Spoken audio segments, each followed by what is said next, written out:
Instead of airing his side on social media, House lawmakers want to hear it up close and personal from the former presidential spokesperson.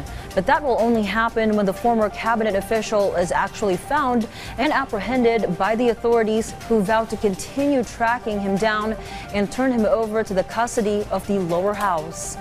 Mela Las Moras returns with this report. Magpakalalaki ka, umarap ka dito sa amin, hindi yung nakatalikod ka palagi sa quad, doon ka nagsasalita. Sabihin mo sa harapan namin yan, di ba?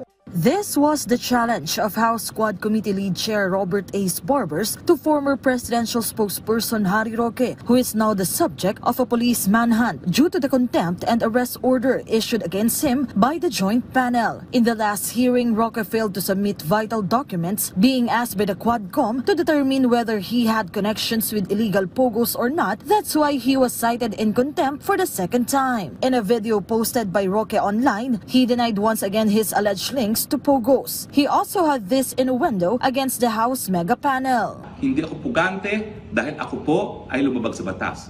Pugante ako sa Kongreso lamang. Wala po akong pakialam.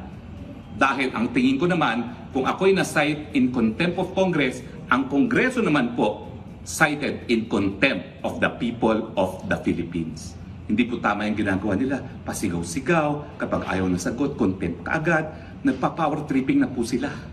But this statement didn't sit well with Barbers along with his Quadcom co-chair Dan Fernandez. They insisted, we only adhere to the rules of the House. Sinabi niya na siya ay magsasubmit ng mga dokumentong importante.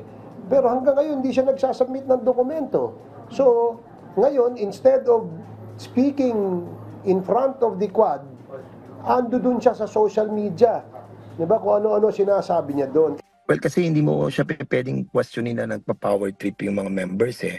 You have to remember that it is included in the rules of the House of Representatives, and it was approved by the 300 plus members. So kung ito yung power trip dapat wala yan sa wala yan dun sa rules, and we are not abusing our power. As of now, the PNP has already formed special tracker teams to intensify the search for Attorney Roque. The DILG is also confident the police force will be up to the task at hand, as they always do. Tuloy-tuloy naman po yung paghanap po namin. Hindi naman po kami hihinto po. As long as meron po yung order, then we'll follow po yung orders po natin. Be it warrant of arrest, be it contempt, sundin lang po natin ang batas. Ganun lang po kasimple yun. At kung hindi magawa ng batas, ito, ang PNP po'y nauutusan lang sila. Kaya nakakaawa ang pulis eh. Sabi nyo nga kanina, they're getting all the bashings. For what? For doing their job? It's so unfair. It's so unfair. The House Squad Committee said it will proceed with their hearing on Thursday. One of the personalities they invited is former Bamban-Tarlac Mayor Alice Guo. Ang aming inimbitahan ay si Attorney Harry Roque, si Cassandra Ong, at saka si Alice Guo, si Go Waping, at saka other personalities, yung mayor ng Pangasinan. Kaya rin nung naimbitahan nila doon. No? Bakit namin iimbitahin sila? Kasi material din naman yung kanilang testimonya sa inumpisahan naming hearing tungkol sa illegal pogo.